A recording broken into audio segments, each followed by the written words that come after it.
Ora, muito boa noite, meus estoicos seguidores. Bem-vindos ao nosso programa Livremente, o nosso programa habitual às terças-feiras. Este é o nosso episódio número 47 e temos o objetivo de falarmos sobre várias temáticas na área de comportamento e, acima de tudo, ancorarmos os objetivos naquelas duas âncoras que é a missão deste projeto online. Aumentar o sentido de responsabilidade individual e reduzir aquela visão de vítima que muitas vezes nós podemos ter, para que possamos descobrir a nossa versão de heróis, de conseguirmos lidar com os nossos problemas e com as nossas dificuldades. E, portanto, boa noite, Ruth, boa noite, Margarida, boa noite, António. Este programa é um programa que estamos a fazer desde janeiro e tem o apoio da M-Saúde. Portanto, o nosso patrocinador desde janeiro de 2021 é a M-Saúde e é com gosto que temos esta parceria desde então. O programa de hoje é o programa sobre filosofia e ciência e vamos falar da importância da filosofia para nós conseguirmos organizar a nossa vida e conseguirmos quase que emoldurar a ciência e a maneira como nós podemos entender o propósito ou o sentido da vida. Para hoje, nós temos como convidados dois professores de filosofia que fundaram o Clube Filosófico do Porto e é com eles que nós vamos falar hoje, precisamente para conversarmos sobre estas temáticas, a importância de conseguirmos ter um pensamento socrático e não doutrinário sobre as circunstâncias de vida, sobre o que se passa à nossa volta, a forma como realmente a filosofia ao longo dos séculos tem dado um contributo importante para dar sentido à vida e ao sofrimento humano. E, portanto, são temas que nós, se conseguirmos entender melhor e conseguirmos articular verbalmente a comunicação sobre esta matéria, vamos de certeza dar mais sentido a muitas das nossas dores e sofrimentos que vamos passando ao longo das nossas experiências, nos contextos que vamos tendo, com as pessoas que vamos conhecendo e interagindo com os nossos vínculos, com os conflitos que vamos sofrendo, com as transições, os lutos, as perdas e, portanto, todas estas experiências que a vida nos vai dando, se nós conseguimos ter realmente aqui uma moldura filosófica, acaba sempre por conseguir dar mais cor e sentido ao sofrimento, para ficarmos sempre mais maduros e não amargos. Para esta nossa conversa, temos o Tomás Magalhães Carneiro e o Tiago Souza, que são os nossos convidados desta noite. Eles já estão connosco aqui na nossa live. Vou aceitar aqui o convite do Tiago. E aqui também o Tomás.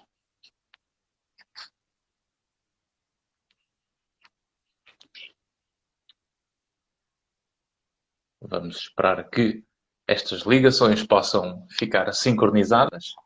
Ok? Alô, Tiago? Alô, mas eu tenho que. Está-me a ouvir? É? Estou a ouvir e a ver a impressora, provavelmente. Exatamente, é isso. Agora sim. Olá, bem-vindo. Acho que é este tu. Olá, tudo bem? Bem. Obrigado pelo convite. Pronto, eu estou a entrar primeiro que o Tomás. Não há problema, não há. Mas não sei como é que isto aconteceu. Normalmente sou sempre eu que me atraso, mas desta vez. Eu acho que ele está aqui connosco já, salvo erro. Sim, ele vai tentar. Eu falei agora com ele, ele vai tentar entrar agora. Ok. Por isso deve ser uma questão de segundos até ele entrar. Tiago, olha, muito obrigado por estares aqui nesta nossa live. Tu estás muito ligado a estas áreas da filosofia, gostas de filosofar na vida, não é? Sim. E vens de um mundo que faz um contraste engraçado, que é, gostas da filosofia, mas tu vens da engenharia informática, ou estás ligado À base de... Não, vamos ver, eu comecei, eu tenho a licenciatura, a antiga licenciatura, de Engenharia Eletrotécnica. É isso. Pronto, foi a minha primeira licenciatura. E estive a trabalhar como investigador ainda na Universidade de Coimbra e na Universidade de Aveiro, mas entretanto depois tirei outra licenciatura, a licenciatura em música, eu sou professor de guitarra clássica. Uhum. Eu depois tirei um mestrado também tirei um mestrado em ensino da música e agora, curiosamente, estou a fazer em paralelo a licenciatura e o doutoramento em filosofia. É isso. É assim, e vou defender a minha tese de doutoramento de filosofia em março. No fim de março, pronto, acabei a tese e estou agora, pronto, vou apresentar-me a provas, não é? Uhum. Por isso o meu percurso realmente pronto, é um bocadinho mais inusual, mas sim, mas tem o curso de engenharia, neste caso de eletrotécnica, não? Certo. É parecido, terá parecido com o de informática. A parte engraçada Sim. é isso, realmente, como é que se faz esta ligação que vens de um mundo de zeros e uns e de fios brancos e azuis e vermelhos e quereres assim uma lógica mais filosófica da vida, não é? Já vamos tocar um bocadinho nesse ponto, porque realmente é interessante, porque realmente fazem aqui pontes que nós muitas vezes acabamos por querer separar quando elas muitas vezes são mais próximas do que nós pensamos. Exato, exatamente isso. O Tomás já está connosco. Olá, Tomás, bem-vindo. Olá, Evandro. Olá, Tiago. Bem-vindo, Tomás. Olha, entretanto, eu estava aqui a falar com o Tiago e portanto, em primeiro lugar, agradeço a tua presença também neste nosso Livremente.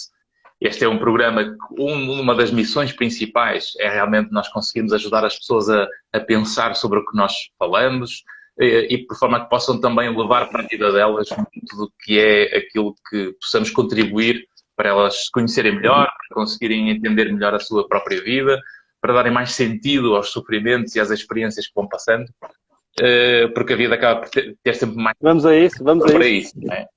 Olha, tu e o Tiago, portanto, fundaram o Clube Filosófico do Porto.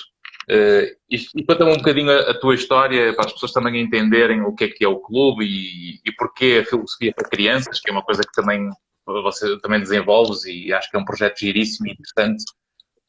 E acho que é bom que as pessoas conheçam, porque sem conhecer, sem termos consciência do que existe, não podemos fazer escolhas. Portanto, para podermos pôr os filhos a fazer filosofia, como é que nós podemos fazer e o que é que andas a fazer com os nossos filhos? Opa, olha, eu estou aqui com um problema que cheguei cá acima ao sótão e está tudo mudado e não conseguia encontrar as luzes e nada. Por isso estou aqui com um problema, mas acho que me estão a ver bem, não é? Eu estou a ver bem, sim, está a dar bem. O Tiago é que está em contra-luz. Opa. Ok. A filosofia com crianças. A filosofia com crianças começou na altura em que eu e o Tiago começamos a fazer os cafés filosóficos. Foi em 2008. E no fundo é a mesma coisa. O que se faz com as crianças faz com os adultos. É a mesma coisa que me perguntares qual é a diferença entre o futebol infantil e o futebol sénior. A diferença é que a filosofia com crianças, normalmente as crianças jogam melhor filosofia do que os adultos e o futebol é ao contrário. São os séniores que jogam melhor. Mas é a mesma coisa, é o mesmo desporto. Só que quem faz melhor, neste caso, são as crianças, por uma série de motivos. Porquê? Porquê é que achas que isso é pelo lado mais espontâneo, menos controlado socialmente? Não, tínhamos que... É claro que é uma brincadeira e uma provocação, como é óbvio, não é? Mas tínhamos que primeiro perceber o que é isto de fazer filosofia, não é? Mas dentro deste exercício do filosofar, há momentos ou há movimentos ou dinâmicas ou técnicas ou capacidades que as crianças têm mais, não é? Também imagino que no futebol seja a mesma coisa, não é? Claro que se o objetivo fosse marcar golos, uma equipe de séniores ganhava, mas na filosofia o objetivo não é marcar golos, portanto o objetivo será outro. Portanto, acomodando os objetivos, se calhar a forma como as crianças fazem filosofia, não vamos pôr aqui o melhor, o comparativo, não é? Não é o melhor ou o pior. É diferente e poderia ser um bom modelo também para os adultos que fazem filosofia na academia, estou a pensar. Pois, e uma pergunta para os dois, até porque realmente estas coisas são engraçadas e são interessantes precisamente pelo debate, pela conversa aberta sobre isto, porque eu estou a ouvir e estou a pensar, não é? para que é que serve a filosofia? Esta é uma pergunta que muitas vezes as pessoas têm aquela ideia que aconteceu-me isto na vida, nós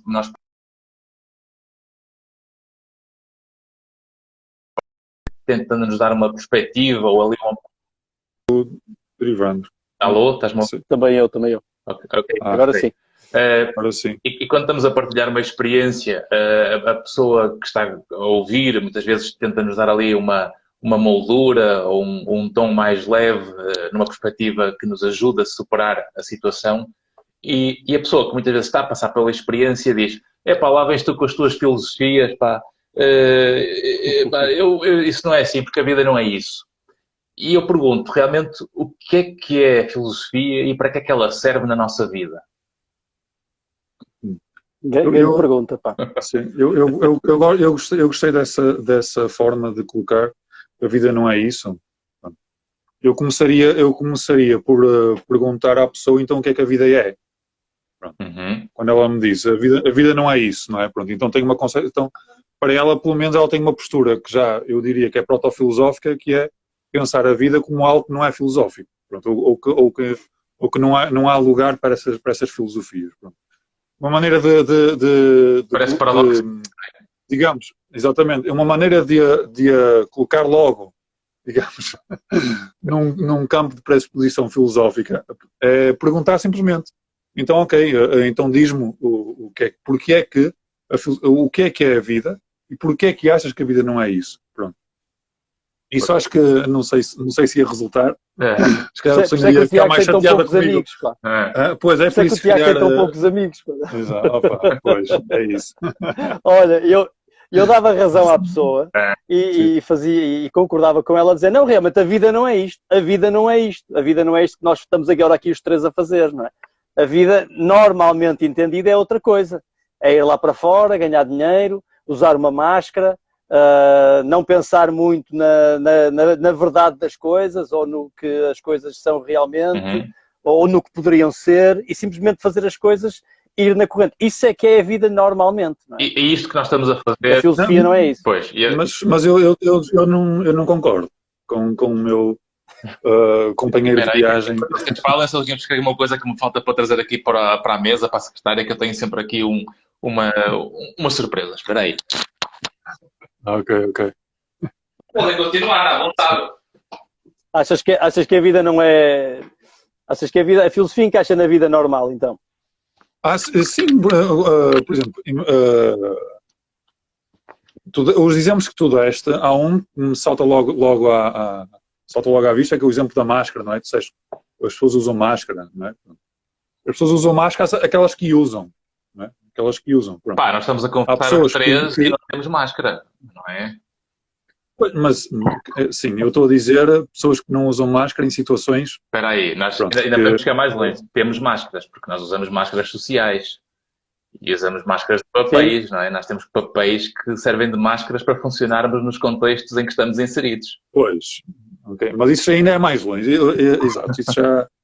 exatamente, isso não é uma... E muitas vezes o processo filosófico é violento, é desagradável. Para quem não está habituado a fazer... O que é isso? Yes. É surpresa. Era a surpresa. Boa. É desagradável no sentido em que incomoda, não é? E tira a pessoa daquilo onde ela quer estar, muitas vezes. E o nosso jogo social não pede isso. Ninguém quer alguém que esteja completamente a incomodar-nos, não é? Às vezes queremos pessoas, no fim de um dia de trabalho, eu não um bocado falei contigo, não é, Ivan? Estavas a vir das consultas e gostas destas lives até para relaxar um pouco e tudo. Nós, quando queremos relaxar um bocadinho e estar bem connosco próprios, não queremos um moscardo como o Sócrates em cima de nós, aqui a ver, olha, mas é realmente isso que devia estar a fazer, agora a esticar os pés aí para a lareira com um copo de vinho. Mas, em primeiro lugar, eu gostava de agradecer esta oportunidade para poder e poder seguir por aí fora, não é? Mas é isso. Não, mas continua a dizer que estava aqui a mandar era a piada para pôr aqui o ambiente mais leve, porque ao fim e ao cabo a filosofia é uma forma de nós darmos um sentido mais leve àquilo que muitas vezes é pesado na vida, ou não? A filosofia? Sim, ou não? A filosofia pode... Acho que é ao contrário até, mas... Pode dar para os dois lados. não é? Pode dar para o torto, pode dar para o torto. Pode dar para o torto, ou pode dar para o... Não vou dizer direito, que a filosofia nunca dá para o direito. Certo. Mas pode dar para o torto, ou pode tirar realmente algum... Talvez algum... Vamos lá ver. Um dos papéis da filosofia pode ser realmente colocar em causa aquilo que normalmente acreditamos, né? E ver diferentes pontos de vista. Por exemplo, eu estou a dizer, um dos aspectos da filosofia típicos é ter um sentido crítico, algo, talvez, um sentido crítico sobre aspectos que são banais. Ou que são banais, ou que nos habituamos, ou que fazem parte da nossa maneira de ser e até de alguma forma nos identificam. Pronto. E nós podemos levar muito a sério certas coisas. Sei lá, imagina. Agora, como estamos a vir de umas eleições, pronto, estou-me a lembrar do aspecto político da vida. Certo. Há pessoas que levam certas ideias políticas muito a sério. Pronto. Por exemplo, estou a dar este exemplo. Mas esse exemplo... A filosofia, normalmente, a filosofia pode dar, nesse aspecto, pode dar para os dois lados, pode dar para alguém ainda ficar mais arraigado na sua crença política, por exemplo. Pode dar para isso. Mas pode dar para o contrário, pode dar para realmente percebermos que o assunto é muito mais variado e complexo do que nós podemos imaginar e que se calhar ter uma posição demasiado ideológica ou demasiado fixa em relação a uma matéria qualquer, social, ou sei lá, uma matéria qualquer política de relevância, mas possa não fazer tanto sentido. Pronto. E nesse aspecto, só mesmo para acabar esta frase, nesse aspecto, algum ceticismo, tipo, a filosofia pode introduzir algum ceticismo nas nossas próprias crenças. Pronto. E essa dose, se quiser, pronto, mais ou menos moderada ou não, de ceticismo pode tirar algum peso àquilo que nós acreditamos e sentimos. Não, esse ponto que estás a dizer, Tiago, realmente é importante e é importante quando dizias um aspecto que era essa visão linear que muitas vezes se tem sobre a realidade. E podemos dizer que a construção que nós fazemos da vida acaba por ser quase que uma construção gradual, tipo várias camadas de uma cebola, em que tudo que é distante parece simples, parece noite e dia, preto e branco, sim e não, mas depois começamos a perceber que quanto mais nós entendemos de certas realidades, quanto mais começamos a tentar entender e estamos curiosos com aquilo que nós não conhecemos, nós começamos a ver que as coisas já não são assim tão lineares ou tão simples como pensávamos. E essa disponibilidade e essa flexibilidade para ouvir, para pensar, para desafiar as nossas crenças, se calhar também tem sido isso que, de um ponto de vista evolutivo, também tem levado ao próprio desenvolvimento social, à forma como as sociedades também vão amadurecendo, as democracias vão evoluindo. Portanto, nós conseguimos usar a filosofia ao serviço de uma melhor maturidade pessoal, por exemplo. Não sei, estou aqui a... Lá está. A filosofia pode realmente cumprir essa função até de nos tornarmos mais conscientes da fragilidade do nosso pensamento. E isso pode significar algum nível de crescimento interior.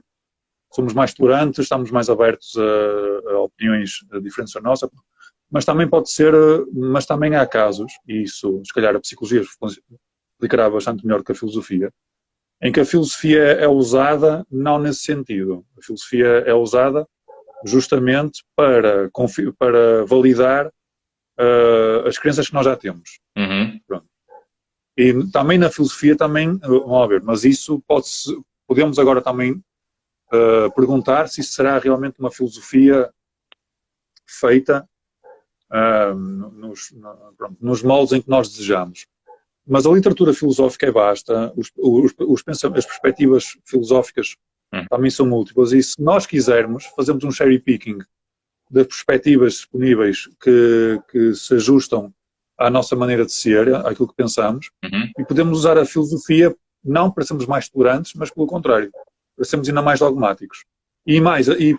para ganharmos uma espécie de ascendente intelectual, porque como isso temos aquele autor A, B e C, que outras pessoas não conhecem, e evocamos aquele filósofo e aquele outro, que pronto, nem dados contextos, isso dá-nos um certo ascendente, e isso não nos torna piores pessoas, não nos torna pior pessoas, não é? Pois, mas A filosofia pode estar ao Aí se calhar serviço tínhamos que distinguir dois, usamos o mesmo termo, mas estamos a falar de coisas diferentes. Há um bocado quando o Evandro disse, deixa-te das tuas filosofias, não é? E agora estamos a falar de filosofia num sentido e filosofia no outro. Pelo menos já temos aqui 3 sentidos de filosofia, não é? Essa pessoa que diz deixa-te dessas filosofias não está a usar filosofia no termo que estamos aqui, no sentido que estamos aqui a usar. E o Tiago está a dar-nos 2 sentidos de filosofia.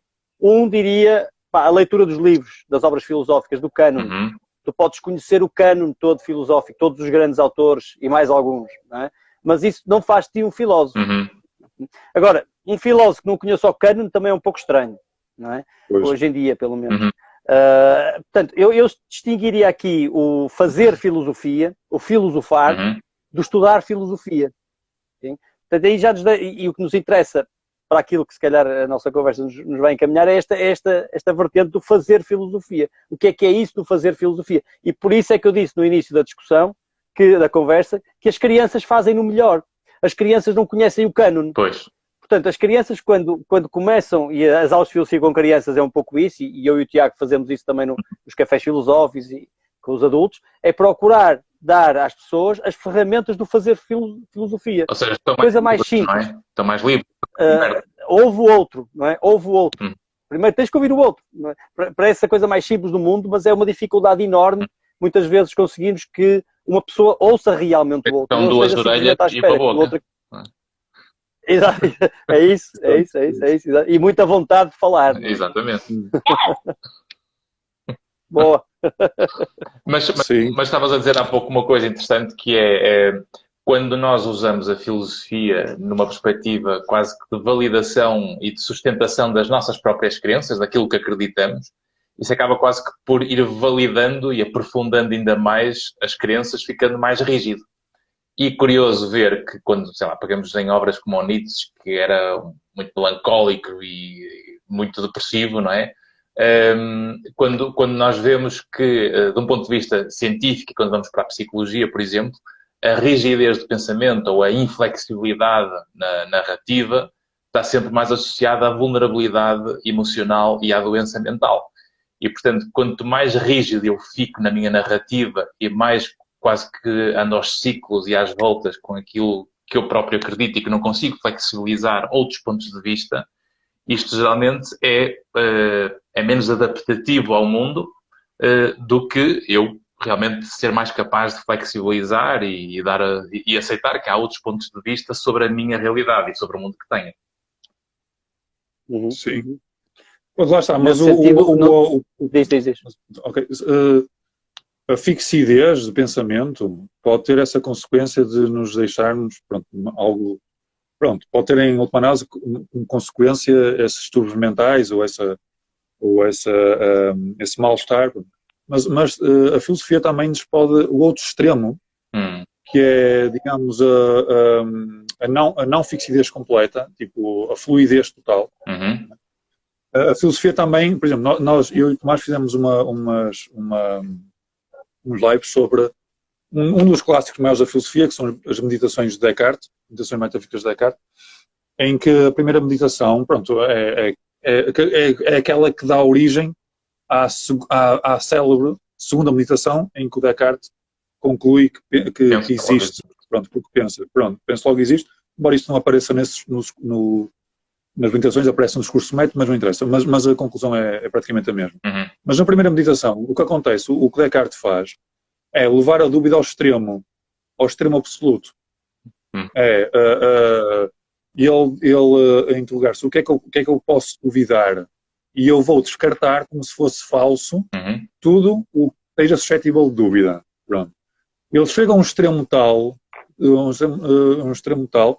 que ele chega a duvidar mesmo que as coisas materiais, aquilo que eu estou agora a ver, eu estou agora a falar contigo, estou a falar com o Tomás, o Descartes põe em hipótese isso ser tudo um sonho, de eu estar a alucinar, de tudo o que eu acredito é falso, tudo o que eu espero, tudo o que eu penso que sei, não passa de ilusão. A parte do Descartes, eu acho que ele não escreveu isso como foi o Freud sobre o efeito da heroína, não é?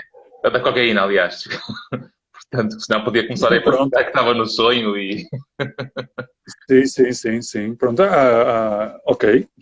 Uma hipótese, não sei. Mas realmente, pronto. Mas o que eu quero dizer com isto é assim, claro que a dúvida da carta é uma dúvida que ninguém consegue aguentar muito tempo, a não ser hipoteticamente. Pronto. No entanto, estádios um pouco inferiores à dúvida da carta podem ser estádios em que realmente nós entramos num estado de dúvida substantiva em relação às nossas crenças mais corriqueiras, não é? Sei lá, em relação à nossa religião, certo. em relação em relação aos nossos valores, em relação ao valor da justiça, ao valor da democracia, ao valor da amizade, ao valor de tudo o que de alguma forma estrutura a nossa vida. Pronto. E a filosofia, pronto, digamos que não é descartável, não é negligenciável, vamos falar assim, o poder que a filosofia tem para corroer, se quiserem, a nossa confiança, não é? Naquilo que nós acreditamos. Isso é outro polo. É o polo, e quando entramos num estado desse género, não temos referências, não temos um chão para nos apoiar, não temos, podemos nos sentir perdidos, não é? Por isso, digamos que a coisa joga-se entre estes dois polos, entre a fixidez absoluta, é aquilo que estava a dizer que nos pode levar à paranoia mental, e por outro lado, sei lá, ao deserto, ou à perdição absoluta também. Não é? Ou se levarmos isso para a vida real, não é? Por exemplo, levar-nos para um território de maior vulnerabilidade e sugestionabilidade, porque eu quanto menos referências e menos estrutura tenho, mais sugestionável fico, o que basicamente eu vou patinar no meu equilíbrio consoante o contexto onde estou inserido. Portanto, se eu tiver um contexto que é bom para mim, se calhar a vida corre melhor. Se eu tenho um contexto que é mau para mim, se calhar a vida corre pior, porque eu acabo por não ter essa estrutura interna que muitas vezes me sustenta para eu conseguir saber avaliar. E, aliás, isso depois, quando pegamos nesses aspectos e levamos isso para a vida e para a construção da nossa personalidade, podemos ver que, em termos de educação, por exemplo, muitos pais transformam referências em preconceitos e acabam por não querer dar a educação, entre aspas, nenhuma, e a ausência completa de educação faz com que os jovens fiquem muito mais frágeis e inseguros na adolescência ou na idade adulta, porque lhes falta realmente um referencial, uma matriz, que lhes permite ir orientando ou seja, é uma matriz que não é de punição, é uma referência, em que, em função dessa referência, eu, quando começo a ter a minha cabeça própria, posso começar a dizer que ela é boa para mim, porque eu gosto, ou então uso essa referência para fazer o oposto ou outro caminho. Mas ela foi fundamental para eu me estruturar enquanto construção da identidade e da nossa personalidade na relação com o mundo à nossa volta. E isso é que é desenvolver seres pensantes de uma forma mais socrática e não quase que aquela forma doutrinária de que tens que pensar como eu te digo, que senão levas uma galheta e vais buscar os teus dentes à cozinha. Isso tem a ver com o que eu disse há pouco do conhecimento do cânon, não é? Os filósofos do cânon ensinam-nos a pensar, não é? Não só estabelecem muitas vezes os problemas que nós nos enfrentamos, mas ensinam-nos a pensar as soluções que eles encontraram, a forma como raciocinaram, o rigor que apresentam, não é? Muitas vezes as dúvidas que apresentam, não é? Eles próprios chegam a um processo de dúvida, não encontram sempre a solução. Portanto, como os filhos têm os pais, um filósofo terá que ter também os seus referentes e os seus referenciais, que serão outros filósofos, não tendo que concordar neles com o que eles dizem, como os filhos também não têm que concordar com o que os pais dizem, mas ter aquele modelo, não é? Aquele modelo a seguir de como fazer filosofia. E tanto eu como o Tiago temos bastantes, não é? Tanto que estes lives que temos feito ultimamente sobre filósofos saem um bocadinho daquilo que nós costumávamos fazer, que era mais filosofar a partir do que surgia, a partir do cotidiano, a partir de questões mais menores, e tem-me dado imenso prazer esse regressar ao cânon, não é? Regressar aos filósofos para basicamente olhar para os nossos pais. Não é? E isso, isso estás-me a fazer lembrar um exemplo. Eu, com o meu filho, ou com familiares que são crianças, o que eu costumo dizer ao meu filho, por exemplo, é que estas são as regras que eu acho que devemos seguir. Mas se tu achas que o que eu estou a dizer tu não concordas, tu desafia o teu pai com uma boa argumentação, sustenta, e eu, se conseguires tirar os meus argumentos com os teus argumentos, se esvaziares os meus argumentos, então eu vou ceder e tu tens razão e tu ganhas, não é? Boa. Porque a ideia é essa, porque nós precisamos que aquele modelo hierárquico na educação que muitas vezes nós temos na relação pais-filhos, que depois levamos esse modelo metaforicamente para as escolas, para a relação com os professores, que depois levamos esse modelo para as estradas na relação com as polícias ou com a GNR ou com outras figuras de autoridade. Nós temos que perceber que se eu transformo uma hierarquia num modelo que me leva a viver preocupado ou amedrontado, isto vai-me atrofiar de um ponto de vista do meu desenvolvimento para eu saber pensar sobre aquilo que me estão a dar ou sobre a vida que tenho. O que faz com que, obviamente, nós ficamos muito mais limitados na nossa adaptação social e na forma como podemos realmente levar o mundo mais para a frente, para além daquilo que já foi. E, portanto, quanto mais nós conseguimos realmente pensar na vida de uma forma socrática do que doutrinária, aliás, eu acho que isso é uma coisa que é uma boa pergunta que recebemos hoje aqui de várias pessoas, que eu vou começar agora a seguir, porque senão também o nosso tempo vai passar. Boa. Mas uma boa pergunta que podemos clarificar às pessoas é qual é a diferença entre nós pensarmos de forma socrática ou doutrinária? Ou ensinar de forma socrática ou doutrinária? Por acaso, essa pergunta é interessante. Há um aspecto nos diálogos de Platão que sempre me... quando se lê... porque, pronto, realmente agora estamos numa fase da nossa civilização em que temos imensos comentários de Platão, já temos isto muito mastigado, pronto, os escritos de Platão têm mais de 2000 anos, por isso é natural, pronto, que entretanto tenha havido muita produção. Pronto. No entanto, quando nós regressamos aos originais... Foi o Platão que disse, que é assim, o Platão disse que disse porque o Platão disse que disse e é por isso que eu estou a dizer que o Platão disse. Pois, sim...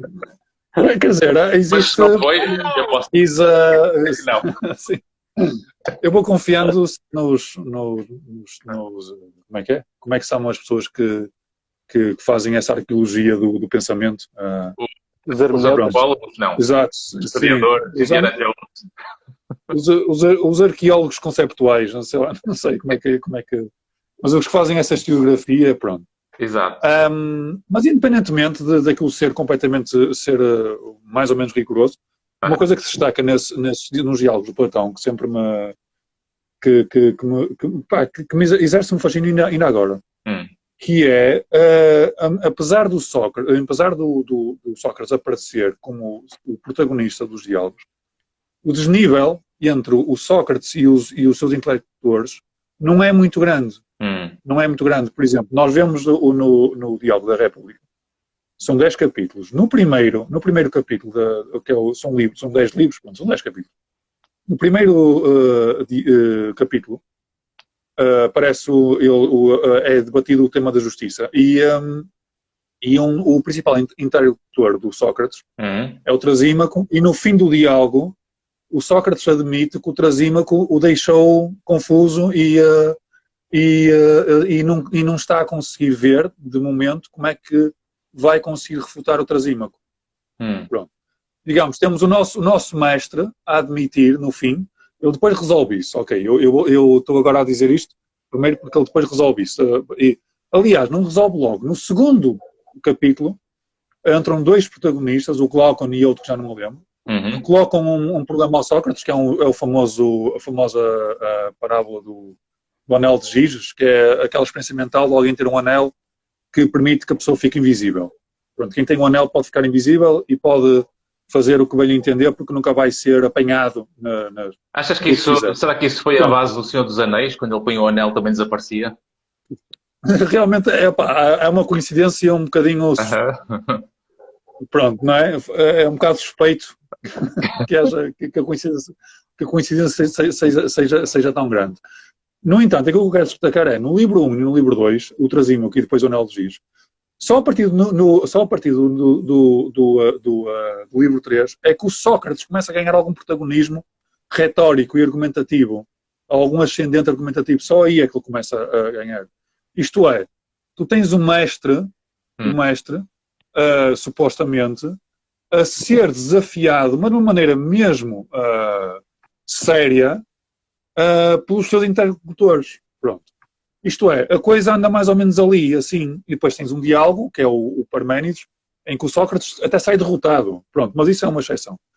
Agora, nos textos, por exemplo, quando tu vês um texto mais religioso, um texto depende religioso, em que há um Buda, um Cristo, um Maomé, tu não tens isso. Tu não tens o Cristo a debater ou a colocar-se em pé de igualdade argumentativa com os seus discípulos. Era herege, não é? Também era herege, era herege. Era aquele que... Não tens isso, não é? Por mais humano que Cristo seja, ou por mais humano que o Buda seja, ou por mais humano que o Zaratustra seja, tu vês sempre, o retrato é o mestre que vem ensinar a boa nova aos discípulos. Tu vês isso. Tu vês, enquanto os diálogos de Platão, que são, digamos, os diálogos fundadores da filosofia ocidental, tu tens isto, tu tens uma oscilação, tu tens um genuíno diálogo, uma genuína vontade de procura, de ir ao encontro do pensamento do outro e aquilo que há bocado o Tomás disse, das crianças, não é? De que as crianças ainda têm que nós podemos, que é uma verdadeira disponibilidade para receber ou para tentar perceber o outro e validar a opinião do outro. Porque se calhar a criança é mais uma esponja, não é? Ao ser mais infância, acaba por absorver com muito mais facilidade, porque ainda não tem essa matriz de crenças mais rígidas que dificulta nova informação ou que dificulta a aceitação de pôr em causa as crenças que já tem. Se calhar esse é o contraste. Não sei se a esponja é o melhor. Não sei se a esponja é a melhor imagem, porque a esponja absorve, não é? É mais maleável. Eu punha assim, não é? A criança, tu fazes o que quiseres com uma criança, não é? Podes transformá-la numa criança soldado, não é? Podes transformá-la num monstro. A criança é muito moldável. Podes moldá-la para o melhor e para o pior. E se queres moldá-la para um diálogo socrático, é também relativamente fácil. Há, claro que estratégias pedagógicas, assim, como qualquer professor, mas é relativamente fácil criar um grupo de crianças socrático, digamos assim. E aí, mesmo que o nosso modelo seja Sócrates, e o Tiago falou do Diálogo da República, eu acho que sim, o modelo continua a ser Sócrates, mas de diálogos anteriores. Porque o Diálogo da República já é, se bem que o primeiro capítulo que ele falou, o primeiro livro, ainda é um dos primeiros diálogos, os outros já vemos mais Sócrates como um professor. E nos primeiros diálogos, Sócrates não é tanto um professor, é mais um, como o Tiago estava a dizer. Esse é que é o modelo. Portanto, não há transmissão de conhecimento nem de valores, como há nas parábolas de Jesus Cristo, ou mesmo na pedagogia oriental e indiana, que não há tanto diálogo, há mais um mestre a falar sozinho com um aluno, não é? Há mais aquele momento da conversa privada. Aqui a conversa da filosofia ocidental é pública, mas há mais esse diálogo em que estamos todos por igual, não é? Esse é que é o modelo socrático. E nessa lógica, e aqui uns comentários que vão aparecendo, temos a Ludovina aqui a dizer: as crianças o que necessitam são mais dos pais e menos das máquinas para jogar. É bem verdade. É verdade. Se bem que eu acho muito interessante o jogo. Claro que em demasia tudo é, como tudo, não é? Até o oxigênio mata, não é? Sim. Mas eu acho que é importante pensarmos também nesta questão dos jogos e das crianças e o que é que elas estão a desenvolver, que aptidões é que estão a desenvolver. Hoje em dia jogam muito em rede, elas jogam muito em rede. Eu sei que é fácil o discurso catastrófico, não é? Eu tenho 2 filhos e sei o que é e o que eu me esfolo para que eles joguem menos e tudo isso, claro que sim.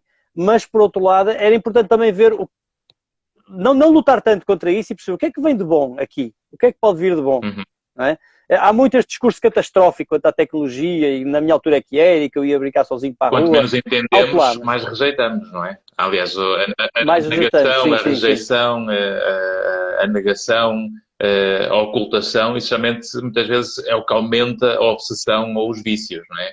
E, portanto, temos que perceber essa relação que há entre o político e o Mas, jurídico. claro que o comentário da nossa amiga, claro, que faz todo o sentido. Há famílias que estão completamente destroçadas porque não conseguiram encontrar o meio termo, então as crianças já não tiram os olhos do ecrã, já não conseguem olhar para os olhos dos pais, já não... Claro que sim, é óbvio que sim, sim, sim. Mas a filosofia também tem um bocado isto, não é? Contrariar um bocadinho o discurso normal e o discurso tendencial, não é? A tecnologia é algo mau, as crianças jogam demasiado, sim, ok, mas vamos ver os aspectos positivos aí. O que é que poderá... Sim, aliás, nós temos montes de exemplos de jovens com 15, 16, 17 anos que já estão em casa, se calhar ganham mais que os pais, não é? Pois, eu nem estava a falar desse aspecto, sim, mas... Eu conheço alguns jovens que basicamente eles gozam com os pais, não é? Do tipo, então, já podes trabalhar para o teu turno, pai? Ou já pode, ou mãe? E eles estão em casa e aparece na conta o dinheiro com o que eles sabem fazer, não é? Nestas coisas agora das tecnologias e dos programas online e das lojas online e etc, não é? Portanto, realmente, quando têm estas aptidões e elas servem realmente um propósito, um sentido, se calhar conseguimos realmente criar aquela utilidade necessária. Sim. E há uma desmaterialização do mundo que eu lembro na nossa altura, não é? Quando nós éramos mais novos, o grande problema era o materialismo, eram as coisas, não é? E hoje em dia parece que há um saudosismo das coisas, mas esquecemos que durante anos quisemos deixar as coisas para trás. Os miúdos estão a conseguir deixar as coisas para trás. Certo. Eles não precisam de coisas. Têm um telemóvel, não precisam de mais nada. Não há mais coisas ali. E só querem as coisas enquanto as usam, porque depois também já não querem.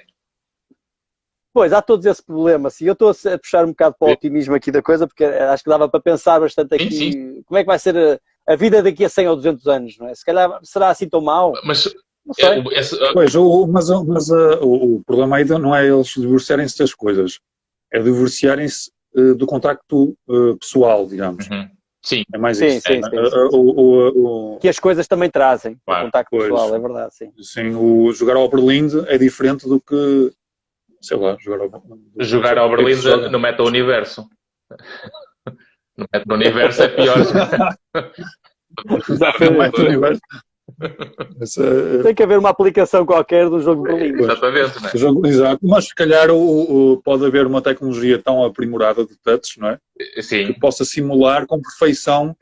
Temos um Berlim virtual, não é? Ali a aparecer, como se fosse aqueles Pokémons, o Pokémon Go, lembram-se? Claro. Havia o bicho a aparecer na realidade. Agora, imaginem um Berlim a aparecer na realidade, não é? E aquilo ser tão sensível pode haver. No futuro podemos jogar ao Berlinde numa hiperrealidade. Podemos fazer um levantamento. Eu punho aqui o botão sim e o botão não e as pessoas agora votavam se queriam uma aplicação de telemóvel para poder jogar ao Berlinde, não é? Portanto, não. Ou sim, não é?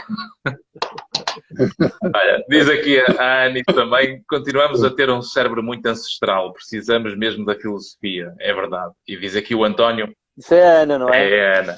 É a Ana, pois. Quando é cérebro já sabemos que é a Ana. Olá, Ana, estás boa? E diz aqui o António do Sputnik Cars, a filosofia faz muita falta, no fundo é como o liberalismo. Exato. Boa, é isso. Não, a filosofia faz muita falta. É como o verdadeiro socialismo. Exato. É só para picar o nosso amigo. Exato. É que dá para... É aquilo que há bocado dá para tudo. Disse. Dá para tudo. Quem for liberal tem uma panóplia, vai a Stanford. Sei lá, online há uma... Isso é olha, estamos agora a falar de novas tecnologias. O milagre, para mim, da divulgação filosófica é a biblioteca online, gratuita, que se põe no Google e está lá, que é a Stanford Encyclopedia. Que é uma enciclopédia monumental, pronto, e qualquer pessoa pode aceder. Se qualquer pessoa, um liberal, se quiser, pode ir à Stanford, agora ao Google e põe liberalismo político Stanford. Decora aquilo tudo, certo. Decora aquela entrada, vai àquelas fontes e fica um liberal hiperculto, hiperconhecedor, capaz de derrotar qualquer socialista incauto que não se duvide. Por outro lado, o socialista pode ir à Stanford, escrever socialismo filosófico, político, ler aquilo tudo, decorar os argumentos principais e está pronto para derrotar qualquer liberal incauto, desprevenido. Pronto. A filosofia tem isto, é aquilo que há pouco disse. A filosofia não faz milagres. A filosofia é um instrumento, pronto. Na filosofia num sentido que há bocado o Tomás disse, naquele terceiro sentido, a filosofia enquanto cânon, não é? A filosofia enquanto prática é diferente, realmente. A filosofia enquanto prática, nunca, até antifilosófico, digamos, essa reverência ou esse como é que eu ia dizer, esse mero transmitir dos pensamentos já produzidos. Isso é quase uma filosofia clichê, não é? Aquela filosofia do clichê. Aquela filosofia clichê, que já tem as frases, já tem as ideias. Exatamente. Evandro, é aquela filosofia que me pediram para fazer quando eu comecei a preparar o meu doutoramento, que felizmente deixei a meio. Era mais ou menos isso. Olha, tens este caminho que tens que seguir ou este caminho que tens que seguir. Pois. E são estes autores que tens que estudar. E não é. Exato, tens aqui estas palas e é por aqui que tens que ir. E quando acabares, se calhar no pós-doutoramento podes começar a pensar livremente. Se calhar. Mas até lá, porta-te bem. Mas queres garantir. Exato. Depois eu posso escolher não ler o que tu escreveste, se não disseres aquilo que eu quero ouvir. Exato.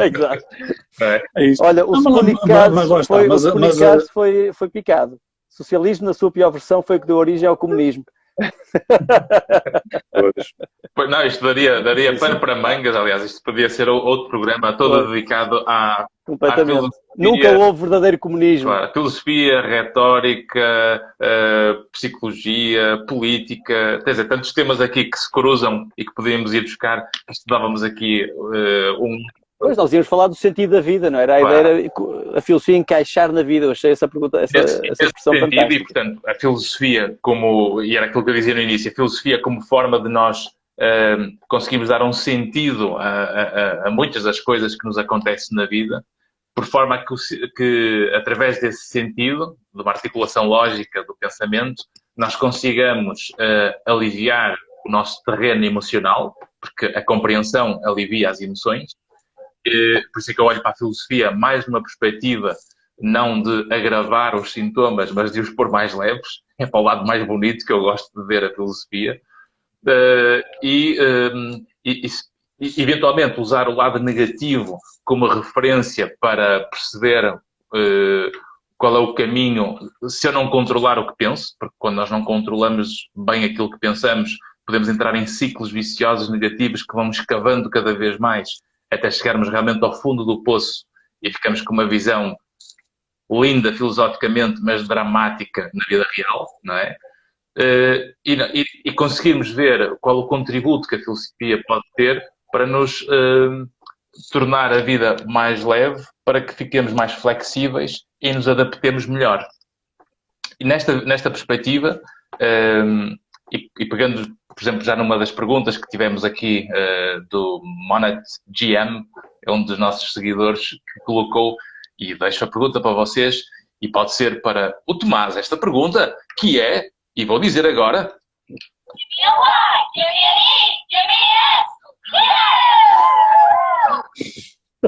O que é isto de articular o pensamento lógico? O que é isto de articular o pensamento lógico? Olha, o pensamento lógico é uma... bom, obrigado, mandaste logo para mim. O pensamento lógico é uma ferramenta. É uma ferramenta do pensamento filosófico, mas o pensamento filosófico não se limita ao pensamento lógico. A filosofia tem imaginação, tem especulação, tem criatividade, não tem só o pensamento lógico. Agora, a filosofia procura fugir do pensamento ilógico, da contradição, do sem sentido, do absurdo. Nesse sentido, deixa-me pôr assim, para buscar um bocadinho à minha área, que é a filosofia com crianças. É um bocadinho como as regras do jogo, não é? A diferença entre o jogar e o brincar, não é? Quando tu estás a jogar às caçadinhas, tu tens uma série de regras. Certo. Não é? Mas há regras que tens que cumprir, que não podes, por aí fora tens que... Agora, imagina, se tu derrubas ou fazes uma placagem, assim, estás a fugir das regras, ou se estás a brincar às escondidinhas, que já faz mais sentido. Se tu olhas antes de acabar de contar até 10, estás a quebrar as regras. Aí estás a jogar. O pensamento lógico é um bocadinho isso, são as regras que de alguma forma estruturam o jogo da filosofia.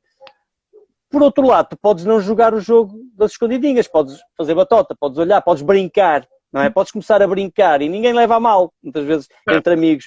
Portanto, às vezes pode também, e acontece muitas vezes na conversa filosófica, que pisemos um pouco nas regras da lógica, contradizemos, abusamos um bocado dos sentidos, usamos um termo em vários sentidos. Isso é brincar. Isso não seria, na filosofia académica, digamos assim, não seria aceitável. Mas é aceitável nesta filosofia prática mais de brincadeira, digamos assim, que eu gosto de fazer com o Tiago. E a propósito dessa resposta que deste, e como tocaste aí realmente como é que se ensina, ou como se fala disso a crianças, isto encaixa que nem ouro na próxima pergunta, que é, e vamos para a próxima pergunta, que é, há algo como filosofia para dummies? Aqueles livros? Eu aí posso responder. Força, Tiago, força. Sim. Vamos ver. A filosofia é para totós,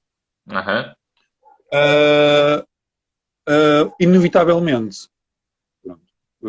Porque, e voltando à nossa primeira, aquilo que estávamos a problematizar no início, porque é que serve a filosofia? Ok. Tipo, eu diria que a filosofia é completamente inevitável, pronto. Mas depende do grau em que se assume esse nosso ser filosófico. O que é que eu quero dizer com isto? Porque a filosofia é algo tão corriqueiro como se quiseres gerir dinheiro. Ou até havia uma filósofa contemporânea que morreu há pouco tempo, que eu e o Tomás já apresentámos o livro dela, que ela dizia que a filosofia é algo tão cotidiano como se quiseres gerir dinheiro, que fazes normalmente na tua vida. Pronto, tu recebes ao fim do mês e tentas perceber como é que te podes organizar a tua vida em função daquilo que tu tens. A filosofia, no fundo, nós cotidianamente temos que lidar com problemas que são de natureza filosófica, embora não nos demos conta disso, porque envolvem valores que são do domínio da filosofia. Por exemplo, valores como a justiça, valores como a solidariedade, valores como o respeito pela individualidade. Sempre que nós discutimos uma coisa qualquer no nosso emprego. O conhecimento também, conhecimento, exatamente, conhecimento, sei lá, a nossa dieta, sei lá, imagina, a dieta alimentar que nós vamos a cabo. É a coisa mais corriqueira que pode haver. Pronto. Nós podemos perceber o conteúdo filosófico disso se nos pusermos a pensar, por exemplo, num vegetarianismo. Certo. Por exemplo, na ética vegetariana. Se eu começar a meio da francesinha que estou a comer, me começar a perguntar, ok, o que é que significa eu estar a comer carne, por exemplo? Pois. De repente, uma refeição que é a coisa mais... uma refeição que é a coisa mais banal, mais corriqueira e mais amena e mais, pronto, mais contraída, pode tornar-se de repente uma coisa até mais pesada. Eu posso estragar uma refeição com amigos, claro, com perguntas deste género, não é? Com perguntas tão simples deste género. Pronto. Aliás, é uma das habilidades do filósofo, é estragar almoços e estragar convívios, não é? Com perguntas deste género. Não é? Perguntar o que é liberdade. Por exemplo, uma coisa que nós todos dizemos que temos e que prezamos e que é um dos grandes valores. Perguntar o que é liberdade. Perguntar o que é igualdade, não é? Sei lá, perguntar o que é tolerância, perguntar o que é liberdade de expressão. Coisas que nós usamos no dia-a-dia que são inevitáveis e que têm um conteúdo filosófico. Agora, nós podemos optar ou não por aprofundar isso de uma maneira mais intensa ou não. Podemos dizer que a filosofia para totós, no fundo eu interpreto isto. Se o totó for aquele que não é especialista em filosofia, e se for uma pessoa simplesmente que vive a sua vida normalmente, então a filosofia sim, é também para essas pessoas. Pronto, e essa pessoa ficaria a ganhar se pura e simplesmente pusesse um ponto de interrogação no fim dos seus pensamentos mais corriqueiros. Ou seja, então existe e podemos treinar a filosofia para totós. Não sei se há um livro de filosofia para totós, porque este nosso seguidor é brasileiro também. E outra pergunta que temos também é que Por onde... Ivan, deixa-me só antes de avançares para essa, porque aqui ele quando fala em filosofia para totós, e eu conheço outros para totós, não é? Excel para totós, não é? Word para totós, qualquer coisa para totós, é para explicar de forma simples conteúdos. Certo. E acho que o que o Tiago está a falar e o que eu entendo por filosofia não é isso, não é explicar o que disse o Platão de forma simples. Também existe isso. Nesse sentido há, claro, os manuais de filosofia para miúdos do 10º ano, 11º, Sim, no fundo, sem querer estar a chamar totós os miúdos, mas é totós no sentido de, ou dummies no sentido de quem não sabe. Pronto, isso sim. Mas quando o Tiago diz, parece-me que a filosofia é para totós, eu vou dar um exemplo. Eu acho muito mais interessante fazer filosofia, falar de filosofia com alguém que não sabe de filosofia do que com um professor universitário. É uma profunda seca falar com alguém que sabe muito, porque essa pessoa vai se pôr numa posição que me quer ensinar. E pelo menos vai querer debitar e mostrar e fazer prova de vida. Olha onde eu já estou. Isso não é pensamento. É pensamento morto. Que ele de alguma forma já apanhou, pôs na cabeça dele e está a debitar cá para fora. O pensamento vivo, que é o pensamento socrático, é melhor feito entre totós. Em quem se assume totó e sabe que é totó. Porque eu não sei, não é fingir que não sei, que não sei. É totalmente diferente. É realmente não saber. Não é? É ser realmente totó. Posso dar aqui um exemplo de como a filosofia está presente? Um exemplo agora que acabei de ler há pouco esta notícia que está agora. Que não é dois, mas de alguns dias. Que é o Neil Young que decidiu retirar as músicas que tem no Spotify porque um radialista, um tipo que faz uns podcasts, o Joe Rogan tem umas posições pronto, que se podem... Muito conservadoras. Próximas do negacionismo, mais conservadoras ou assim. E há um debate, está a haver um debate até bastante intenso nas redes sociais sobre a razoabilidade, a pertinência, a legitimidade da posição do Neil Young. Os temas que estão implicados nessa discussão são temas da filosofia clássica. É clássico, isso nem é preciso pensar muito. Temas da liberdade de expressão, temas da tolerância, temas que têm a ver com o nosso papel na sociedade, ou liberdade individual. Tipo, isso nós podemos pegar nesse debate que hoje envolve, toda a gente tem uma opinião sobre isso.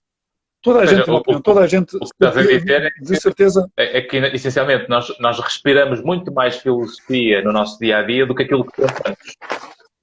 Exatamente. Porque, repara, quem é que não tem uma opinião, as pessoas que estão mais ou menos interessadas neste tema, quem é que não tem uma opinião sobre aquilo que o Neil Young fez e sobre aquilo que o Joe Rogan fez no podcast dele? Quem é que não tem uma opinião sobre isso? Pronto, claro. Toda a gente tem uma opinião sobre isso. Toda a gente tem uma opinião. Por exemplo, uma...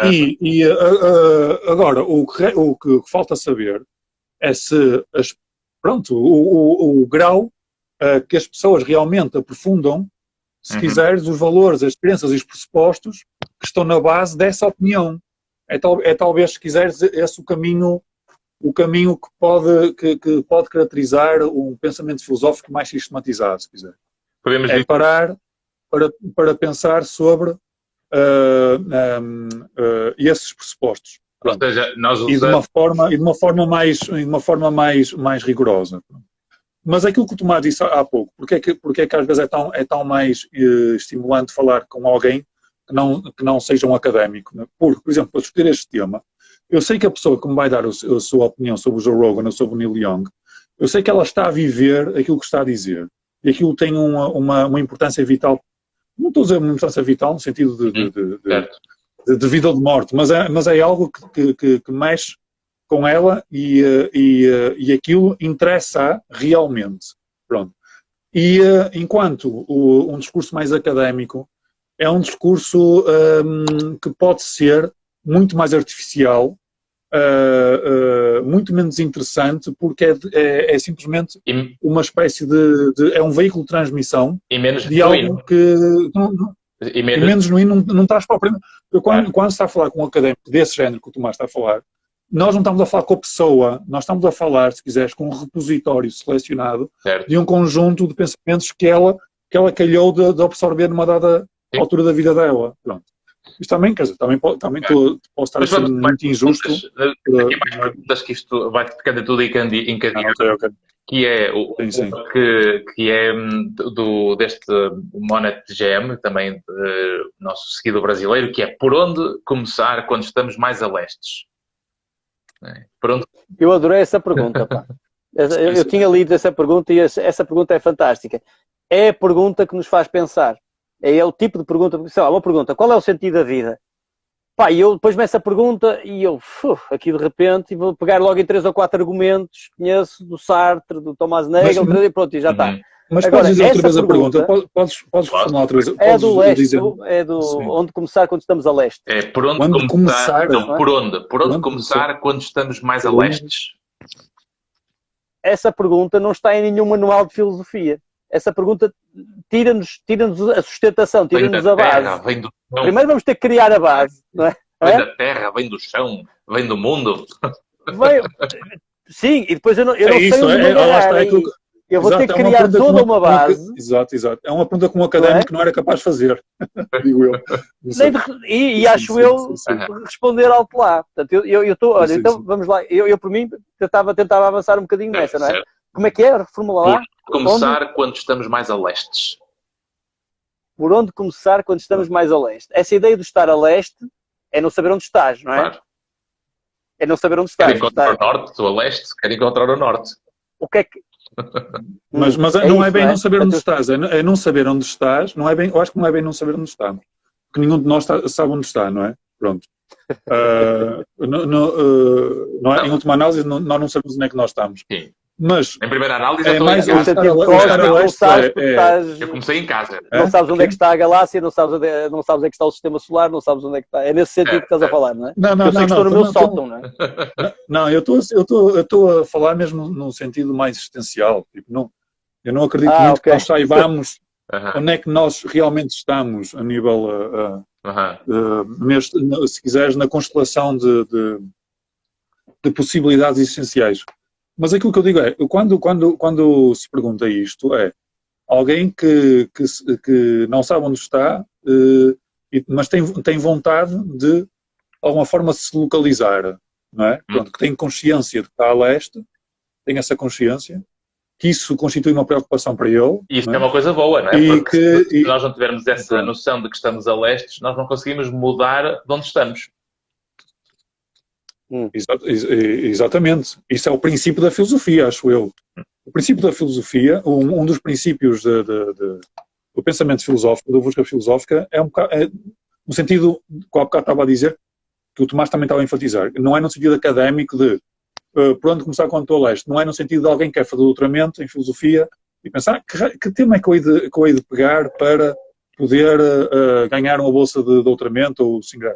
Não é nesse sentido. É no sentido mesmo vital de estar de alguma forma, eu sinto-me de alguma forma perdido, sinto-me de alguma forma que preciso de alguma localização e quero encontrar algo. Pronto.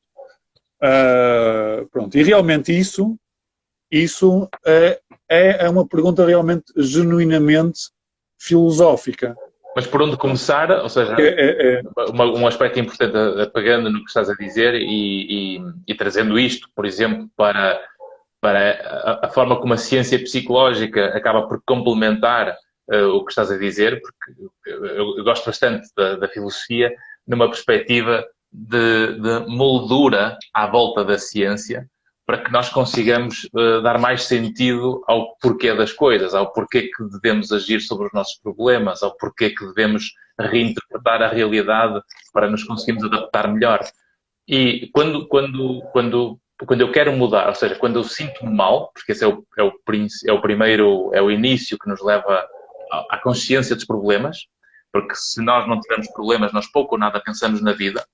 Geralmente é preciso ter problemas para começarmos a pensar na vida.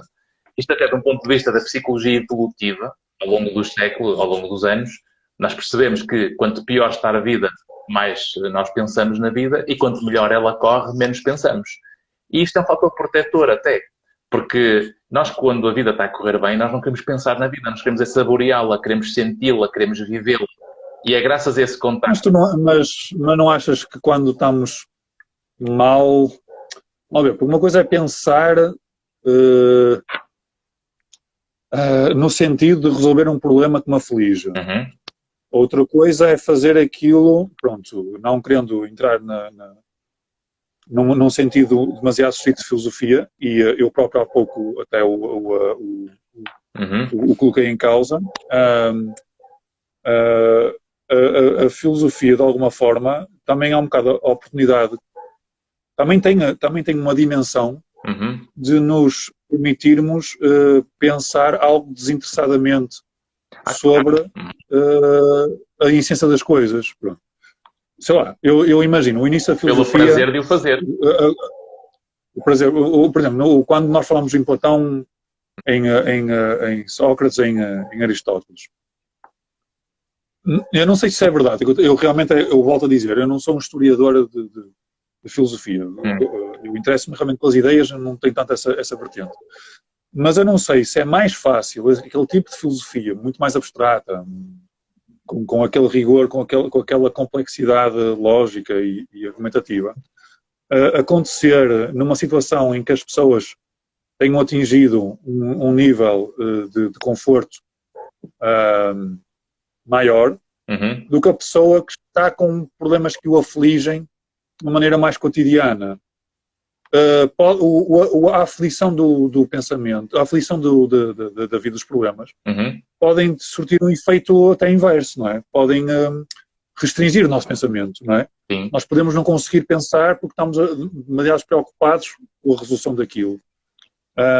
Eu não sei, por acaso agora suscitou-me esta pergunta, se realmente é mais... se os problemas... não é? Não sei. Pegando no que estás a dizer, e esta pergunta, se calhar por onde começar, nós temos que arranjar o meio para executar o início, para encontrar o norte. Ou seja, quando estamos a leste, nós queremos saber por onde começar para encontrar o norte. Penso que vai para aí também um bocadinho esta pergunta. E uma forma boa de podermos refletir e pensar e aumentar a consciência sobre a vida, por exemplo, é com a escrita. É nós escrevermos, passamos para o papel aquilo que estamos a pensar, porque esse espelho escrito vai nos ajudar, obviamente, a conseguir sair destas do leste e aí começar a mudar a caminho do norte. Digo eu, não sei o que é que vos parece. Há aí uma questão que é assim, por onde começar quando estamos a leste? Primeiro, essa pessoa sabe que está a leste, não é? E se calhar outras pessoas não sabem que estão a leste. Ele já sabe que está a leste. Logo aí já há algo norte. Ele já sabe onde está, que está a leste. Agora ele está a dizer que está perdido. Ele sabe que está perdido, não é? Ele sabe que não sabe. Eu não sei qual é o sentido que ele está a usar. E íamos ter que ver o por onde começar. O que é que ele quer? Quer chegar a algum lado? Quer aprender alguma coisa? Encaixa na outra pergunta que ele fez, então, se for... que é o que estás a dizer, que é o que é isto do sentido da vida e porque é que não o temos logo à mão? Pois, isso é outra questão, não é? Pode estar ligado a esta questão do leste, não é? Se calhar, repara, mas se calhar a própria primeira pergunta do leste responde à segunda, porque ele estando a leste, ele sabe que está a leste. Agora, primeiro, porquê é que ele quer ir para norte? Como é que ele sabe que o caminho é para norte? Porque alguém lhe disse que o caminho era para norte? Foram os pais que lhe disseram que ele tinha que ir para norte? Ele está em leste, porque é que não se deixa estar em leste? Portanto, se calhar, e a outra pergunta é, porque é que eu não tenho já o sentido da vida já à mão? Como é que ele sabe que não tem o sentido da vida já à mão? Quem lhe disse? Ele já sabe qual é o sentido da vida para saber que não tem já na mão? Se calhar o sentido da vida é deixar-se estar em leste. Pois, se calhar... Escusa de ir para norte, até porque é mais frio, não é? Aliás, pois, se calhar... Mas como é que ele... Vamos ver, uma coisa é ele ter... Acho que era o Freud que dizia que antes de pensares que estás doente mental, se calhar é melhor veres por quem é que estás rodeado. Exatamente. Sim. Quer tudo ir para norte. Os loucos querem todos ir para norte. Deixa de estar em leste, para que estás bem. E depois há outra questão, o início da pergunta, por onde começar? Mas porque é que ele quer... Primeiro eu acho que ele já começou. Ele está em leste, ele já começou, não chegou lá por geração espontânea. Ele pôs-se lá, ou foi levado lá. Portanto, ele já começou. Portanto, ele não vai começar. Ele, quando muito, vai corrigir, ou vai continuar. Diz bem aqui, e muito bem, o António a dizer norte ou sul. Eis a questão. Ele é... Pois, não, ele pode... Falta o oeste. Não, a ver, talvez o que a filosofia até percorrendo um pouco a história da filosofia, o que interessa não é tanto o começar, mas é mais pode-se começar por qualquer lado. Pode-se começar por qualquer lado, desde que estejamos dispostos a voltar para trás. Não é? Sim, Eu tenho, se calhar o importante é começar. O importante é começar, não é? Pronto. sim. Mas não é do género daquele dito chinês, não é? Uma grande viagem começa sempre com um pequeno passo. Não é nesse sentido. Porque pode não haver grande viagem nenhuma, não é? Pode não haver... Mas o que importa é começar... Ir ao caos, não é? Sim, sim. Como um terremoto do outro lado do mundo. Começa com as borboletas a bater as asas num lado, lá na China, e depois dá um terremoto no mundo. Sim. Aquele efeito, o efeito borboleta. Sim, o efeito borboleta. Sim. Eu estava mais a dizer que quando alguém está nesta situação de se querer encontrar algo, ou filosoficamente falando, aquilo que nós vamos verificando na filosofia é mais algo do género. Por exemplo, o Descartes começou não vou dizer, começou com a dúvida, pronto. Os empiristas começam com aquilo que veem. Eu começo pelo aquilo que vejo, pelo aquilo que sinto, não é pelo aquilo que vejo, pronto, o ver é só uma das modalidades do sentido, aquilo que sinto. Pode-se começar por aquilo que nós já acreditamos pela nossa tradição, por aquilo que a tradição nos diz. Não é? Podemos começar por aquilo que de repente nos faz logicamente mais sentido. Pronto. Há muitos e podemos começar por aí. Podemos tomar isso.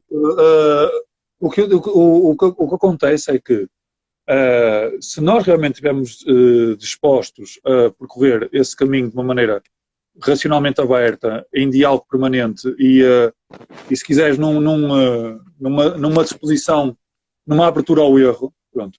O que importa será isso, pronto. E se calhar eu não sei se encontrará alguma coisa, não é? Pronto, mas se calhar pode. O próprio processo. Se calhar isso também é um pouco exatamente, o próprio processo pode ser ele próprio suficientemente gratificante para a pessoa se sentir reencontrada consigo. Pronto. Ou não. Mas muitas vezes. Porque lá está, mais uma vez, volta àquilo que há pouco também enfatizaste, que é aquela história de o que importa é percorrer o caminho, não importa o que se encontra. Isso também tem os seus limites, não é? Claro. Também tem os seus limites. Importa percorrer, mas também importa encontrar alguma coisa, não é? E o que é o alvo que se define, porque ninguém consegue fazer um caminho que seja valorizado se eu não tiver o alvo bem definido ou não conseguir perceber bem por onde é que eu estou a ir. Geralmente nós, em termos práticos, o que a ciência nos diz, por exemplo, é que quando eu não consigo ter um objetivo bem definido, eu tendo a desistir mais do processo em relação ao alvo, porque ele é mais subjetivo ou menos sustentado. Quanto mais definido for o alvo, mais eu aguento o processo. Mas o problema é que a filosofia tem a mania de interrogar tudo até à última instância, não é? Quando nós já temos esse alvo, não é? É esse problema que há bocado eu estava a colocar, que é o contrário da fixidez. A filosofia pode minar, de alguma forma, a nossa capacidade de definir esses alvos. Há esse perigo. Eu não estou a dizer que aconteça e que seja até provável. Eu não digo que seja sequer provável. Esse é aquele livro de educação para totós que, se nós repararmos o porquê, é a idade dos 3 anos. E realmente é interessantíssimo ver aquele lado espontâneo das crianças que aos 3 anos é porquê. Porquê que é assim? E nós, olha, porque é hora do jantar. E porquê que é hora de jantar? Porque estamos com fome. E porquê que estamos com fome na hora de jantar? Porque é o final do dia. E porquê que é o final do dia na hora de jantar e com fome? E porque, ou seja, a própria criança vai fazendo este exercício que é... Pois, mas nós somos batuteiros, nós fazemos batota com a criança. Então. Se ela pergunta porquê é que nós temos resposta não é? A resposta mais fácil, já passaram 3 horas desde que comemos a última vez. Certo. Mas isso não é uma resposta que satisfaça nenhum cientista. E Se não. nós quisermos ser verdadeiros, porquê é que nós temos fome? Nossas próprias vezes, não sei. Pois é. Não sei porque é que nós temos fome. Eu ainda não tenho conhecimento suficiente sobre o meu aparelho digestivo, porque é que o meu cérebro precisa de... Porque é que ele sinaliza Não. em função de um certo grau de Está carente. insuficiência de nutrientes. Pronto. Nós fazemos um bocado de batata, pronto. Porque se nós realmente quiséssemos responder aos porquês da criança de 3 anos, estamos bem tramados. Mas eles respondem-nos dessa maneira, porque quando eu tento dar uma justificação mais sustentada ao meu filho, ele diz que seca. Portanto, que é mudar de assunto. Pronto. Ok. Pronto, é uma estratégia. É uma estratégia. Portanto, Sim. temos aqui mais umas perguntas para terminarmos, que é, dá para mudar realmente de vida? Cientificamente dá. Agora, filosoficamente, deixo-vos o desafio.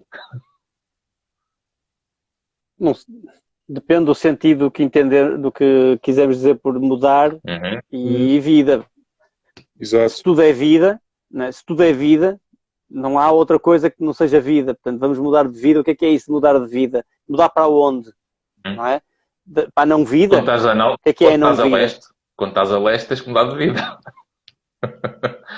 Portanto, nesse sentido, mas é um sentido, estou a ser pouco caridoso, não seria isso. A ideia será, será esse sentido. Estamos a ir para leste, será que conseguimos mudar para norte? Não é? Agora, mas se a minha interpretação era demasiado geral, esta outra interpretação também é demasiado concreta e prosaica, não é? Sim, claro que sim. O que não falta são exemplos de pessoas que mudaram de vida. Eu era contabilista e tornei-me guia turístico, por exemplo. Mudei de vida. Agora, isso é mudar de vida? O que é isso, mudar de vida? Pois, mudar de profissão é mudar de vida? Ou mudar de vida implica uma profunda revisão das minhas crenças, dos meus princípios? Nesse sentido, começo a achar sou mais tentado a achar que não. Eu não conheço ninguém que genuinamente tenha, em pouco tempo, mudado radicalmente a forma de ser, que é. Provavelmente já era assim e usava a tal máscara que usamos no início, não é? Mas então não mudou de vida. Era assim e não apresentava essa persona à sociedade ou ao público. Agora, tínhamos que entender o que é isso de realmente mudar de vida. No sentido concreto, mudar de profissão, divorciar-me da minha mulher, sim, claro que sim. No sentido muito geral, não é? Mudar de vida, não, porque só há uma vida. Agora, o que é que estamos... Entre estes dois extremos, estamos a falar de quê? Portanto... Pois, e outra pergunta, se calhar, como estamos agora a falar no âmbito filosófico, e realmente é isso, tínhamos de definir o que é que significa essa mudança e em relação a quê. Isso implica termos uma discussão sobre o que é que nós somos agora e o que é que seria, por hipótese, que mudanças é que seriam suficientes para eu me tornar outra pessoa. Mesmo por hipótese, eu não estou a dizer já, eu estou a colocar a pergunta prévia para percebermos se mudamos ou não. Hipoteticamente, o que é que eu teria que mudar para ser outro, não é? para ser outro. Essa pergunta... E realmente... Eu ia dizer que essa pergunta, se calhar não quer mudar de pessoa. A pessoa muitas vezes quando quer mudar de vida é de deixar de estar na realidade que traz o sofrimento que está associado e mudar as partes que estão menos bem na sua vida. Lá está. Mas lá está. Mas isso parece uma pergunta que talvez a psicologia esteja mais habilitada a responder do que a filosofia. No entanto, quando nós falamos em mudar de vida no ponto de vista filosófico, pode ter a ver com terá a filosofia, apesar daquilo que nós dizemos do diálogo socrático, da nossa disponibilidade para ouvir o outro, para ver várias perspectivas, mas há aqui uma pergunta que pode ser realmente assustadora, que é, ok, nós temos esta disponibilidade toda para dialogar, para refletir, para aprofundar. Okay, mas para quê? Mas se por hipótese nós não tivermos a capacidade de mudar realmente coisas importantes em função dessa disponibilidade, não é? Então podemos pensar que a filosofia pode, em parte, pelo menos, não passar de um jogo retórico. Uhum. Não é? Pronto. Sim. Mas pode ser outra coisa. Podemos falar da utilidade pessoal da filosofia, em contraste com a utilidade, se quiserem, comunitária ou social da filosofia. Uhum. O que é que eu quero dizer com isto? Imaginem. Há pouco apareceu um ouvinte nosso, não é? Sim. A falar sobre o liberalismo. Eu pergunto, será que há alguma discussão filosófica, por mais aberto que ele seja, por mais disponível que ele esteja para discutir, será que algum dia ele vai mudar de ideias em relação a isso? Se calhar não vai. Eu acredito pouco que vá. Acho que essa pessoa realmente já sente que aquela ideologia é aquela que faz mais sentido e vai sentir isso até bem tarde na sua vida e se algum dia mudar, acho que pronto. Mas outra coisa a filosofia pode-nos, se quiserem, ensinar, se quiserem, o valor do diálogo num sentido mais social, talvez. Sim. E eu se calhar não mudo, mas estou a contribuir melhor para a sociedade, para a harmonia dos homens, se adotar uma atitude filosófica. Pronto. Mas isso realmente não me convence, mas se a filosofia tiver um poder social sem ter um poder individual, será que está realmente a ter um poder social? Sequer. Não estão as duas coisas demasiado ligadas para se poder fazer essa associação. Se eu juntar o que estás a dizer com a psicologia e, portanto, trazendo isso para uma componente mais científica, com a evidência do nosso comportamento na estrutura social e na forma como nós encaixamos, se nós anulamos a nossa capacidade individual de pensar e de refletir sobre a vida, nós acabamos por nos anular como pessoas dentro dos grupos. E tudo que implica eu anular-me como pessoa dentro de um grupo, eu deixo de ter pensamento próprio, eu deixo de ter a minha capacidade de reflexão e de descobrir o meu próprio caminho dentro da forma como eu posso me adaptar ou não ao contexto onde eu estou inserido. E por isso, nesse sentido, a filosofia tem esse excelente, esse grande contributo de que pode servir para ajudar a pensar sobre a vida, sobre as circunstâncias, sobre as ideologias, sobre a sociedade, de uma forma em que nos ponha todos a pensar para conseguirmos funcionar melhor em conjunto uns com os outros, e porque quem sabe viver mais em conjunto evolui mais rápido e consegue trazer melhores resultados para a estrutura com que nós funcionamos em termos sociais. E, portanto, esse grande... Eu acho que isso funciona para vender a filosofia. Agora, na prática, tu não te esqueças que o primeiro filósofo, ou dos primeiros filósofos, Sócrates, foi assassinado, não é? Exatamente porque o grupo não aceitou que ele pensasse diferente. Essa ideia de que nós nos anulamos... Ele defendia muito os jovens. O Sócrates defendia muito os jovens na altura, pelo pensamento livre.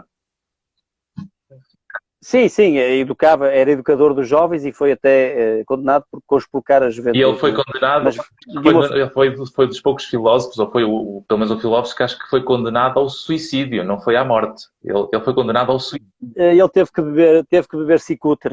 Quer dizer, não foi suicídio que foi obrigado a beber. Exato, okay. Foi obrigado a matar. Mas essa ideia de que o grupo, muitas vezes, não quer que nós pensemos por nós próprios, quer que nós pensemos como ao grupo. Este nosso amigo liberal, não o conheço, mas se ele estiver tão imbuído desse liberalismo que o impeça de falar, tentar compreender uma ideologia diferente, como o socialismo ou o comunismo, se estiver tão imbuído da sua certeza que o impeça disso, é negativo para ele. Não, agora, o filósofo não tem que... Ele foi aos dois lados. O filósofo não tem que mudar as suas crenças constantemente, não é? Eu hoje falo com um comunista e mudo para o comunismo, não é? Tem as suas crenças, mas tem que ter a capacidade, de alguma forma, colocar as suas crenças em suspenso e fazer com que elas não interfiram no processo de compreensão do que está à nossa frente, não é? No fundo é como faz um cientista, não é? Um médico ou um advogado, um médico pode não gostar do paciente, não é? Mas salva-o, tenta salvá-lo. No fundo, o filósofo tenta fazer um bocadinho isso. Olha, tenta ter uma perspectiva mais objetiva. Então se calhar, eu estava a pensar que o filósofo é aquele que menos se pode identificar com as suas próprias crenças. Pronto, se ele realmente tem essa percepção latente, contínua, de que as suas crenças estão em constante perigo, se quiserem, de revisão, não é? O que essencialmente define o filósofo não são as suas crenças, é a própria disposição para as colocar em causa. Não é? Enquanto, por exemplo, quando nós pensamos num liberal como liberal, quando nós pensamos num comunista como um comunista, nós pensamos como um filósofo não em função da sua... ou melhor, vou dizer de outra maneira. Quando nós pensamos num liberal como um liberal, isto é, através da crença liberal, quando nós pensamos num comunista ou um cristão ou maometano, a partir da sua crença em Maomé ou de Cristo ou de Marx, seja, a identidade de um filósofo não pode ser essa. Porque, como o Tomás agora disse, se ele realmente quiser ser consequente com esse espírito filosófico, aquilo que realmente o caracteriza é ele ser, eventualmente, marxista, não é? Mas isso não o caracteriza fundamentalmente, porque o que ele quer, na verdade, é mostrar-se disponível e controlar, de alguma forma, a pertinência ou razoabilidade daquilo que acredita. Certo. Pronto. E nesse sentido, realmente, quando eu digo que as pessoas não podem mudar, continua a ser coerente. Realmente, eu acho que estou aqui a salvar um bocado a filosofia, que é coerente aceitar a ideia de que nós não mudamos se definirmos aquilo que somos, não em função das nossas crenças, mas em função dessa disponibilidade permanente para mudar. Pois. Portanto, é uma espécie de paradoxo, não é? Nós não mudamos nesse sentido de sermos permanentemente mutáveis. Certo. O nosso tempo está quase, está mesmo no finalzinho, já estou aqui a derrapar um pouco no nosso tempo habitual. Temos aqui a Ana. Olá, Ana. Ora bem, fomos colegas da universidade. Olá, Ana, tudo bem? É a Ana Maia Pinto, é minha amiga já há 40 anos. Ok. Beijinho, Ana. Beijinho. Um abraço ao teu pai. Espero que estejas a gostar. Entretanto, isto também faz lembrar que todos os nossos seguidores que estão a assistir e que não nos seguem, eu convido para nos seguirem. E depois no final esta live vai ficar disponível também no canal aqui do Instagram e vai também depois ser disponibilizada no canal do YouTube e que depois vai ficar também no Facebook. Portanto, podem depois partilhar, marcar os vossos amigos para conseguirmos partilhar esta nossa live, que acho que está a ser riquíssima e que o tempo voa e realmente ainda tínhamos aqui mais umas perguntas. Há aqui duas ou três que os nossos seguidores colocaram, mas já tocamos nas respostas. Ainda temos aqui uma que é este nosso seguidor brasileiro, que realmente ele está muito entusiasmado e quem agradecemos bastante estas questões, em que ele diz, portanto, quais os passos para dar sentido à vida. Isto seria uma live só de direta exclusiva só para isto. Sim, porque eu e o Tomás temos uma receita para isso. Se quiserem, temos depois... depois sabes que esta questão do sentido da vida... Esta questão do sentido da vida, quando alguém sabe que eu sou filósofo, que eu estudo filosofia, sou professor de filosofia, é aquela pergunta da algibeira. Então, mas qual é o sentido da vida? Realmente é uma pergunta que nunca me preocupou. Nunca me preocupou o sentido da vida. Já li artigos sobre o sentido da vida, mas não é aquela pergunta que me tenha preocupado. Pá, não te sei explicar porquê, não é? É como a questão da dúvida radical. Será que o mundo existe? É uma questão interessante, mas nunca me preocupou. Eu sei que existe. Se calhar sei que a vida faz sentido da mesma forma que sei que o mundo existe, não é? A melhor obra que eu conheço sobre o sentido da vida é dos Monty Python, aquele filme sobre o sentido da vida. A vida de Brian, não é? Brian, está brutal. Não, o sentido da vida mesmo. Sim. É uma questão interessantíssima e riquíssima, mas não é das questões centrais em filosofia. Nem todos os filósofos se interessam pela questão do sentido da vida. Não é? Claro. Não, quer dizer, também depende de como entendemos o sentido da vida. Porque... Não sei, Ok, se calhar tem razão. Pronto, o sentido da vida, tal como nós o entendemos, que é uma espécie de significado da vida, ou quase como o elemento fundamental da compreensão da vida, se calhar não.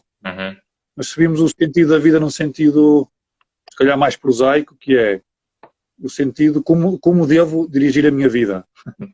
Mas já estou a trepar o sentido. aí pronto, a Pois, filosofia... há vários sentidos de sentido da exatamente. vida, não é? Pronto, mas não é esse o sentido que, quando nós perguntamos qual é o sentido da vida, Aham. não é no sentido, porque eu estava a levar para o sentido ético, não é? É quase aquela pergunta, como Certo. devo agir, não é? Ou que sentido, no sentido de caminho, não é? Que caminho devo percorrer na minha vida. Mas o sentido da vida, tal, nesse sentido que o Tomás estava a dizer, realmente não nos aparece formulado dessa maneira, até talvez bastante, nos tempos bastante próximos. Sim. Realmente, nos diálogos de Platão, não aparece o sentido da vida tal como nós problematizamos agora. Ou como o Sartre problematiza, não é? Ou como o Camus problematiza. Esse significado existencial da vida.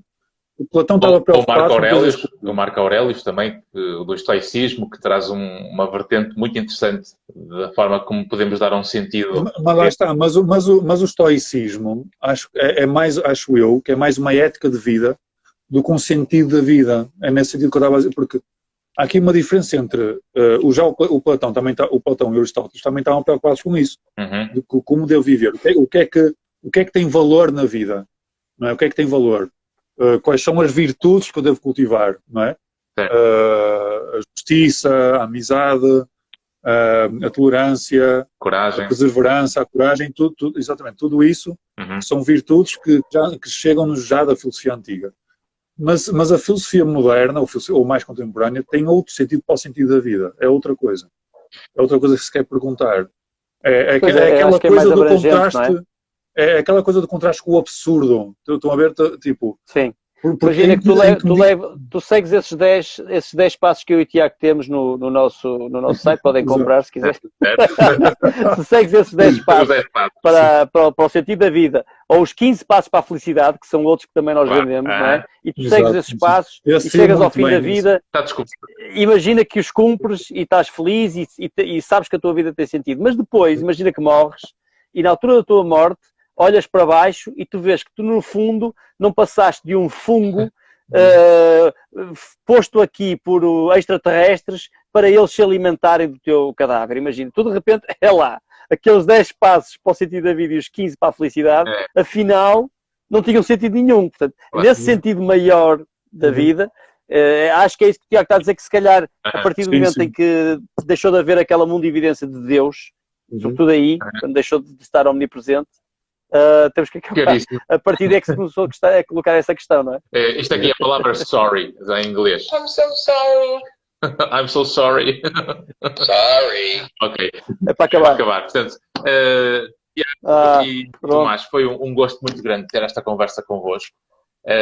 Acho que podemos ficar por aqui realmente pela noite dentro, porque realmente temos aqui pano para mangas de assuntos e questões que os nossos seguidores vão colocando.